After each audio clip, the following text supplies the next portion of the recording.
Mungkin kalau berbicara soal tipe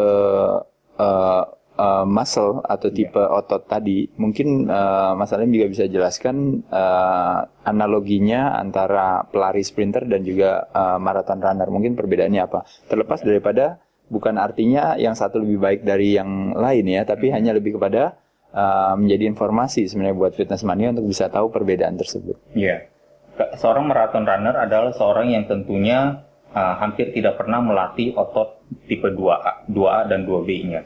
Orientasinya banyak sekali fokus pada tipe otot 1. Oleh karena itu, bisa jadi persentase otot putihnya juga akan berkurang karena sebagian terkonversi karakteristiknya ke tipe 1. Makanya otot mereka jumlahnya juga termasuk cukup sedikit. Belum lagi ditambah kalau misalnya program latihan mereka yang mungkin seminggu harus berlari berapa kilometer, kemudian dalam pertandingan juga sekali berlari non-stop 42 kilometer. Sistem energinya pun juga berbeda. Ya, sistem energinya berbeda, kapasitas jantungnya juga mungkin berbeda, dan dalam hal ini juga mungkin mengalami yang namanya katabolisme. Penurunan otot yang dikorbankan. Iya, penurunan kadar otot karena program latihan yang demikian panjang dan demikian jauh gitu.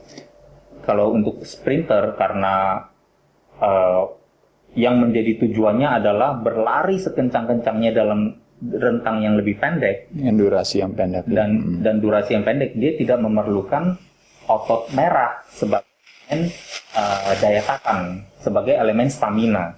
Yang dia perlukan adalah, saya nggak perlu stamina, yang perlu adalah tenaga sebesar-besarnya untuk membawa tubuh ini yang seringan-ringannya secepat mungkin dalam waktu yang singkat dan waktu jarak yang pendek. Makanya latihannya pun adalah banyak sekali berorientasi pada otot tipe 2A dan 2B, dan bisa kelihatan sekali beda fisiknya. Ya, yang otot tipe 1-nya ternyata pelari maraton biasa lebih thin, ya. Padahal kardionya lebih banyak, durasinya lebih panjang, waktunya lebih banyak.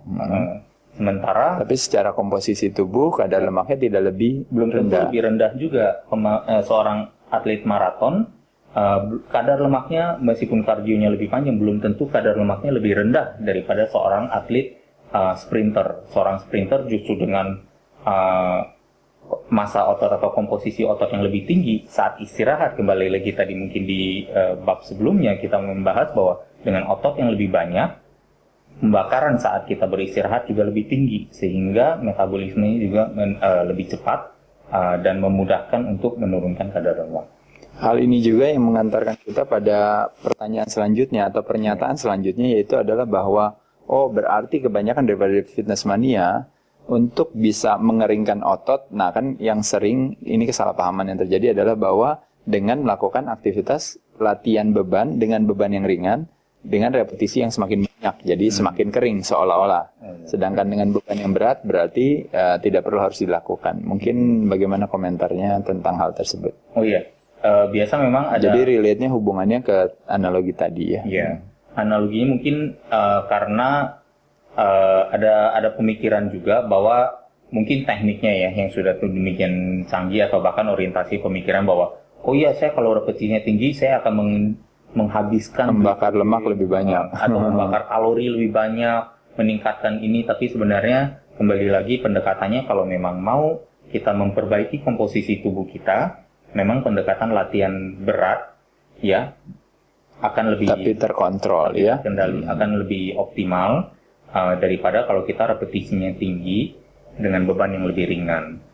Perlu diperhatikan di sini adalah bahwa latihan berat itu bukan seberat-beratnya sampai kita lupa fokus pada otot yang kita latih juga. Tetap kita harus fokus, gerakannya harus baik.